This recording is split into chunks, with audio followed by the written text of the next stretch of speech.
Welcome to In the Zoom Where It Happens with our hosts, Shannon Spees and Brandon Krekel. Hi, I'm Shannon Spees. And I'm Brandon Krekel. And today we are super excited to have Lisa Browar, president of the Linda Hall Library, here with us today. Welcome, Lisa. Hey, hi, Brandon. Hi, Shannon. Good to see you. You as well. Well, we will jump right into our first question, knowing that our time is short. So tell us a little bit about the Linda Hall Library, just the history of and how you became president. Well, I'll be as brief as I can. The library is going on its 80th year. We will be 80 years old fairly soon. It was established by virtue of a bequest, a joint bequest left to the Kansas City community by Herbert and Linda Hall. And they left their estate. The library building sits on 14 acres, which was the site of their home. They left a bequest of $6 million as well as their estate in trust for the purpose of establishing a free public library for Kansas City, Missouri. It was a very generous philanthropic gesture. However, by the time the Hall's bequest became a reality in 1941, Kansas City, Missouri already had a free public library. And the first board of trustees decided that there was no percentage in creating another free public library for Kansas City. But what the city would need, and the trustees were all businessmen and members of the financial community, they thought what the city really needed was a library devoted to science and technology as a way to support and attract business and industry to the metro area. So that's how the Linda Hall Library became a library devoted to science and technology. The engineering part came later on in the mid-1990s when the library acquired the Library of the Engineering Societies of America. And so we became the Library of Science, Engineering, and Technology at that point. How I came to the library, the short answer is I was headhunted. The more profound answer, though, is why did I agree to even interview for the job? Is because it was an opportunity for me to lead a library into a new century. I had lived in Kansas City before. I was living in New York at the time. I was approached about this job, and it was just the right time for me to think about leaving New York, and the opportunity to come and help this library move up and assume its proper place in the Kansas City cultural community was just too irresistible. And I thought, if I'm offered this job, I'm definitely going to take it. And so that's how it happened. I love hearing about the history of anything in Kansas City, but such a cool space and such a cool bit of history. Thanks for sharing. Well, I want to ask a quick question. Before we started recording, you mentioned how you're in your second year of your strategic plan. Do you mind giving us and our audience a quick update on where you're at? Where we are at is a really good place, and I should say an unanticipated place.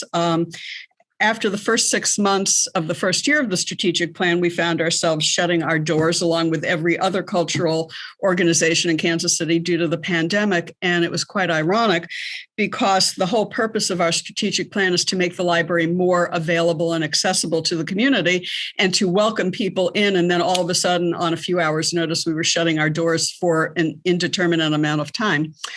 But as I told the staff, we would not let a crisis go to waste, and that we would find a way to derive something of benefit from this horrible situation.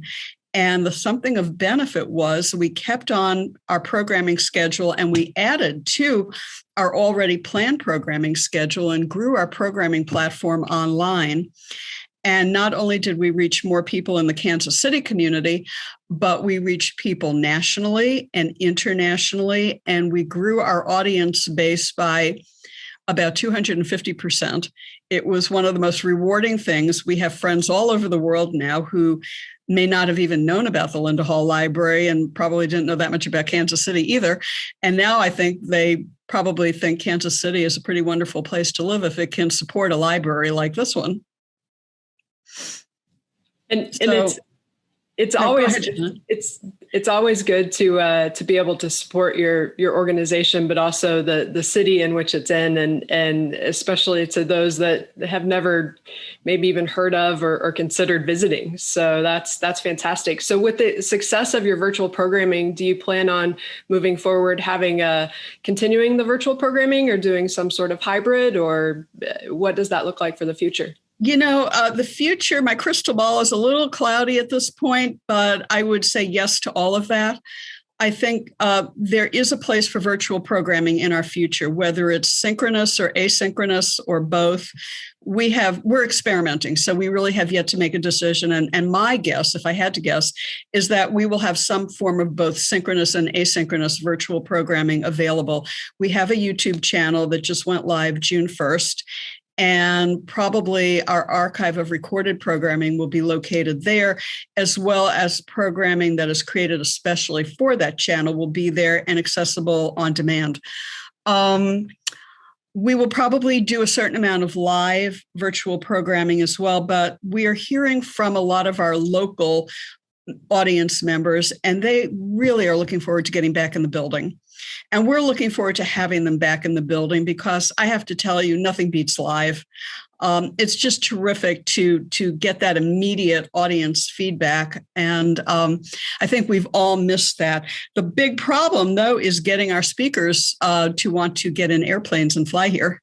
We're at a point now where we're booking so far in advance that the speakers we have lined up for this fall were booked maybe 4 or 5 months ago. And at that point, they said, well, we're not getting in planes. So I think it will still be a few months before we actually have real-time in-house programming, but there will be a return to it. I can promise you that. There we go.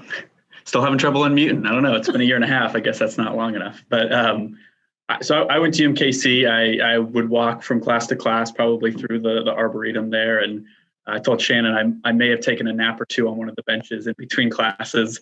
But I want to talk about, your audience. And as a UMKC student, or as someone just in Kansas City, can we just walk in and look around? How does someone get involved and check out the museum? Is there a membership involved? Can you tell us a little bit about that? Well, in the before times, yes, anybody could walk in anytime we were open, and a certain portion of our collection is available for circulation, and you could check out certain items and take them home for a predetermined amount of time. Most of our collection, though, is what we call a research collection, and I haven't heard an absolutely accurate estimate of the number of miles of shelving we have that you can't see, that it's all below grade, but it's either 38 or 46 miles, depending upon who you ask, which means it's a lot of books. And most of those we do not make available for circulation because if they walked out the door, they may not come back, and most of them are pretty irreplaceable. However, anybody who comes in the building and has a need to consult them may do so.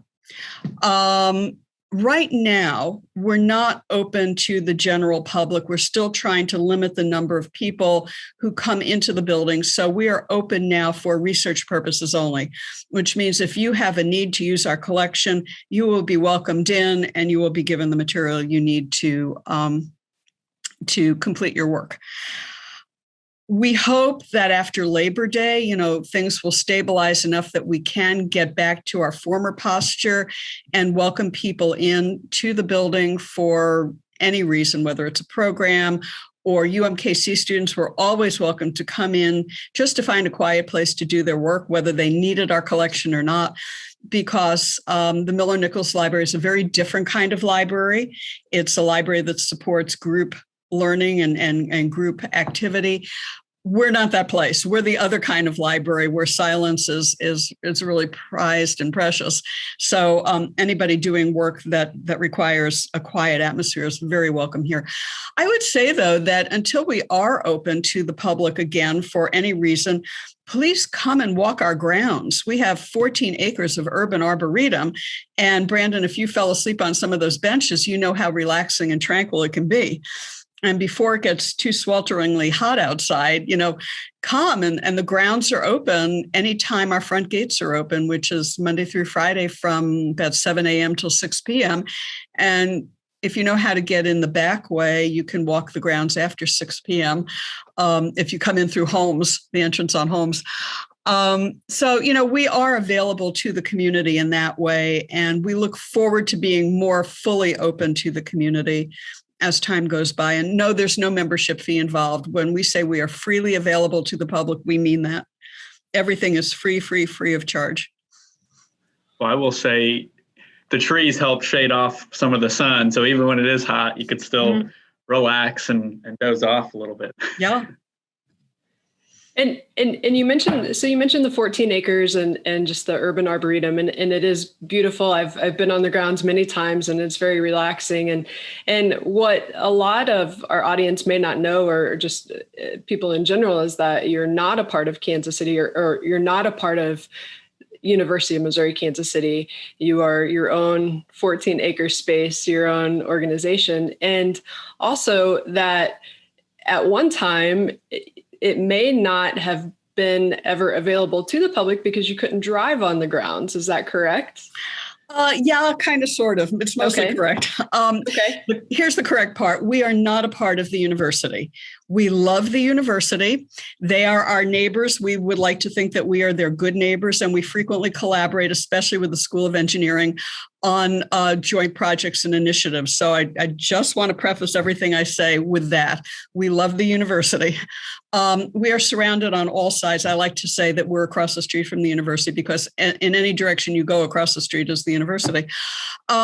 However, we were here first, and the university grew up around us. Because of our proximity, we're the hole in the university's donut. And because of our proximity, it is a very natural assumption for people to believe that we're on the campus or we're part of their campus. And we are working very hard to make that distinction, not because we dislike the university, but because it's important for us to maintain our own identity. So going back just a little bit to the inside of Linda Hall Library, what is your most rare or your oldest, or it may be one and the same publication that you have? Well, they're not one and the same. Probably the most rare item that we have is not our oldest, but it's pretty old. And it is a copy of Galileo's Sidereus Nuncius, which means starry messenger. And it's a little pamphlet that announces Galileo's theory of the universe. And it got him in a lot of trouble with the church. However, it's one of only maybe 9 or a dozen genuine copies left in existence. There weren't a lot to begin with. It wasn't a very large print run, but over time, over 400, 500 years, things tend to disappear. And the reason I say it's one of a few genuine copies is because there's a very, very skilled forger at work now. He's an Italian gentleman who admits to the forgeries. He basically says, yeah, I did it, but it's so good. I fooled the Vatican Library. I fooled this library, fooled that library. And his forgeries have wound up in places like the Vatican Library. Ours is a genuine article. We know it for a fact. And we also know that some of the handwritten corrections in the margins were made in Galileo's hand. So after publication, he still was going and correcting some of his work. So I would say that's probably one of the most rare things we have. It's not the oldest, but it misses only by about 20 or 30 years. Mm-hmm. That's incredible. Wow, that's awesome. I think we're about up, and I'm going to ask one more question, then I'll let Shannon ask the last one. Okay. What do you have coming up? Do you have any particular events or webinars or keynotes that you have coming up that you want people to know about? Well, actually, there's one coming up this Thursday night on June 10th, but this program won't be available until then. However, it will be available in archive format on sports analytics and sports statistics.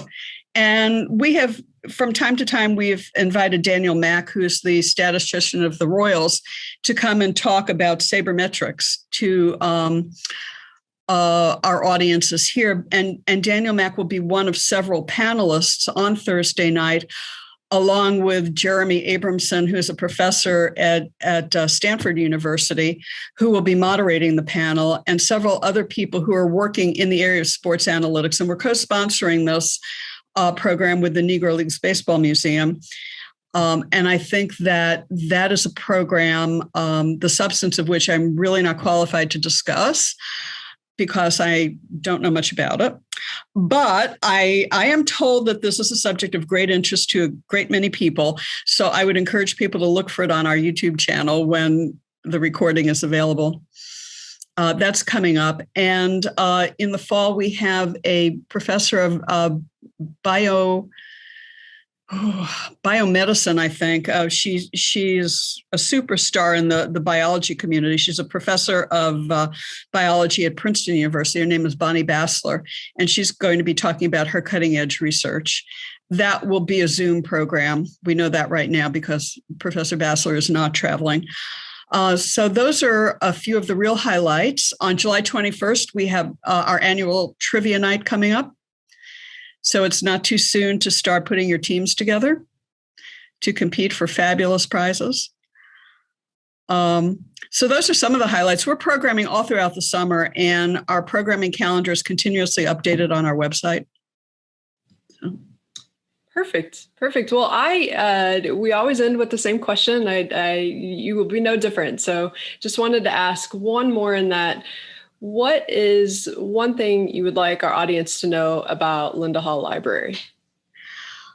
I would like the audience to know that Linda Hall Library is here for them, and that it isn't important to be a scientist or an engineer or a science professional to take advantage of all the many wonderful things in this library. And I probably should have prefaced a lot of my remarks by saying, I have no science background whatsoever. My background is in literature. And nevertheless, I am continually amazed and enlightened and educated by what I learn here from our collections, from the people using our collections, and from the programming. And we program with the goal of being able to make people better acquainted with the intersection of science and technology with modern life, and how it's important for them to live successfully in modern life, to know more about the science and technology that is powering so much of what we do and how we do it.